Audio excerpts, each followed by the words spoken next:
Bueno. ¿Qué tenemos hoy aquí? Un reloj con estética táctica. Y no cualquier reloj. Un reloj que hemos construido con un calibre de cuarzo Miyota. Un calibre con una fiabilidad y una precisión a toda prueba. Y que a diferencia de los calibres NH del grupo Seiko, que cuestan en la actualidad cerca de los 60 euros, este no cuesta más de 3. Todo esto es posible gracias a este adaptador que ya os mostramos en un vídeo anterior. Y que cualquiera con una impresora 3D puede imprimir, ya que liberamos el diseño.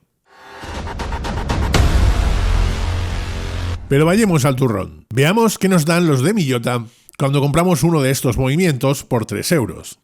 Por un lado tenemos la tija y por el otro tenemos el movimiento en sí. Un movimiento con la mayoría de sus componentes metálicos y al que se le puede dar servicio fácilmente. Para los que no conozcáis este movimiento, os voy a poner un enlace por ahí arriba. Algo también a destacar es que, habiendo pagado tan solo 3 euros, también nos viene con la pila instalada. Para la siguiente operación vamos a necesitar una lija. Yo me hago estos taquitos de metacrilato con un papel de lija del 800 al agua adherido en uno de sus laterales. En este caso es necesario porque la caja que vamos a utilizar no incorpora el anillo del dial y este lo tendremos que adquirir aparte. Esto también nos da más juego a la hora de personalizar el reloj. Pero la mayoría de anillos que encontraréis están pensados para las cajas SKX 007 y tendréis que rebajar un poco su diámetro para que se pueda insertar en este tipo de caja. Tranquilos que esta operación es muy sencilla, pues estos anillos son de plástico. Antes de montar el anillo, aprovecharemos para limpiar bien el interior del cristal. Por cierto, estos cristales son de zafiro. Primero la limpieza la haremos con un paño de microfibras y después pasaremos a soplar, siempre con la cara interior mirando hacia abajo por si cae alguna partícula de polvo que caiga fuera de la caja. Una vez bien limpio el interior del cristal, dejaremos la caja en esta posición para que no se vuelva a ensuciar, a la espera de la llegada del momento de la siguiente operación. La inserción de este anillo en la caja es una operación muy sencilla. Fijaros que hemos retirado el material necesario para que aún siga haciendo presión sobre los laterales del interior de la caja. Otro detalle que debéis tener en cuenta es que en este caso el índice de los 60 minutos quede bien centrado con la perla del bisel giratorio. A la hora de configurar el dial vamos a retirar las patitas de anclaje de las 4.1 y las 8.0, dejando solamente las patitas de anclaje de la corona a las 3 en punto. Esta operación la realizaremos con la ayuda de estos alicates con puntas que cortan a ras de superficie, pero aún así necesitaremos limar la superficie para quitar los restos, las rebabas de las patitas de anclaje que hemos retirado. Limaremos sin miedo a rayar la superficie, porque esta cara no es visible. Y después soplaremos las virutas de latón que hayan quedado. No queremos que estas virutas entren en el movimiento. Por último, fijaros en el resultado final. El dial tiene que quedar así, no debe quedar absolutamente ni el recuerdo de esas patitas de anclaje.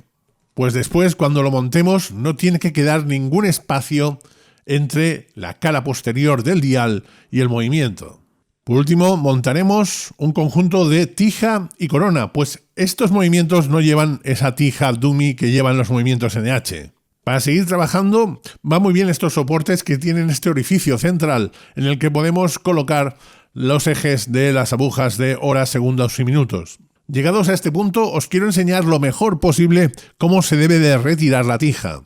Justo en este punto que os estoy señalando debe aparecer un circulito, un pequeño punto en el que hay que hacer la presión. Ahora no aparece porque la corona está en su posición externa, en la de ajuste horario, pero al presionarla, al colocarla en la posición más interna, sí que aparece. ¿Lo veis?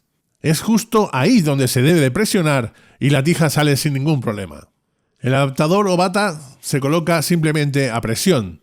Y como veis, el conjunto de movimiento y la bata, el adaptador, queda tal que así. Os pondré un enlace al vídeo en el que diseñamos este adaptador y cómo lo podéis imprimir. El dial se inserta a presión, exactamente igual que haríamos en un movimiento NH.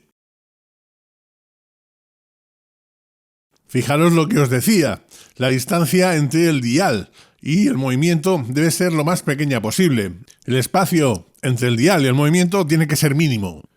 Montamos el conjunto de corona y tija, pues lo vamos a necesitar para poder mover las agujas. Hablando de agujas, os voy a poner el enlace para conseguir este juego de agujas de horas, minutos y segundos. Pero fijaros que hemos comprado paquetes de 100, ya que por 1,5 € más, este vendedor nos daba esta posibilidad. Y la verdad es que es una gozada el poder tener tantas agujas por si se estropea alguna o si quieres hacer más de un proyecto. Incluso para experimentar con ellas, quitándoles el acrílico, volviéndolas a pintar, incluso haciendo un relumen en diferentes colores. La aguja de horas se coloca en cualquier posición. Después lo único que hay que hacer es centrarla a las 12. La aguja de minutos se coloca coincidiendo con la de horas, las dos a las 12, y ya los tenemos. Comprobamos de que las agujas están bien centradas. Por ejemplo, a las 3 en punto, las dos agujas tienen que formar un ángulo perfecto de 90 grados. Y por último, colocamos la aguja de los segundos, la segundera. Una vez terminada la operación de colocar las agujas, retiramos la tija y soplamos abundantemente la superficie de la cara del dial. Para encajar, ya lo he dicho muchas veces, la forma más sencilla de hacerlo es que la caja vaya al movimiento y no al revés, no lleves el movimiento a la caja. Para este montaje en concreto nos hemos encontrado con que esta caja es un poco más bajita de las que habíamos trabajado anteriormente. Por este motivo, para que todo encaje perfectamente, vamos a retirar esta banda de goma, que es útil para cajas un poquito más altas, pero que en este caso no va a ser necesaria. Otro hecho particular que nos hemos encontrado al trabajar con esta caja es que no es necesario recortar la tija. De hecho, la tija tal como viene es del tamaño exacto necesario para esta caja. Por lo que directamente colocamos el sellador en la punta y enroscamos la corona. Engrasamos bien la tija con el aceite de silicona y arreando que el gerundio. Eso sí, si queréis mejorar la estanquidad, podéis colocar un poco también de grasa de silicona en la cara del tubo roscado que hace contacto con el sello de estanquidad de la corona. Fijaros cómo al colocar el conjunto tija y corona y enroscar la corona hasta el final, nos encontramos como, a pesar de no haber recortado la tija, no queda ninguna holgura, no queda ningún espacio entre la corona y la caja, señal de que todo está correcto. Antes de colocar el sello de estanquidad de la tapa trasera, lo vamos a someter a esta esponjita de color azul que está impregnada en aceite de silicona. Todo ello para mejorar, en medida de lo posible, la estanquidad de este aro de goma. Y no solo nos va a mejorar la estanquidad, sino que a la hora de instalarla va a ser mucho más sencillo, ya que al estar tan pringosa, al estar pegajosa por el aceite de silicona, sencillamente el aro de estanquidad se queda donde tú lo pongas. Por último, enroscamos la tapa trasera y el último apriete, en este caso lo haremos con la llave Haxa.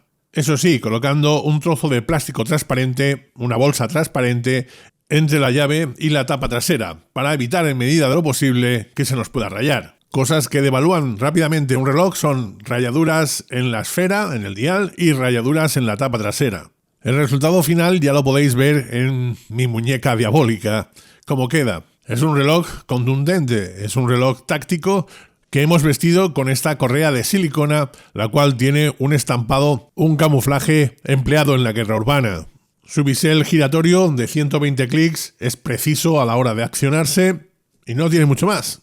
El poder emplear estos movimientos Miyota, el 2035, en estas cajas que fueron pensadas para los movimientos del grupo Seiko NH35 y 36, nos brindan la posibilidad de poder construir relojes de una extrema calidad a precios más que asequibles. En este caso en concreto hemos llevado a término este proyecto con un presupuesto que no supera los 50 euros. Y todo ello con la precisión y fiabilidad de los movimientos Miyota.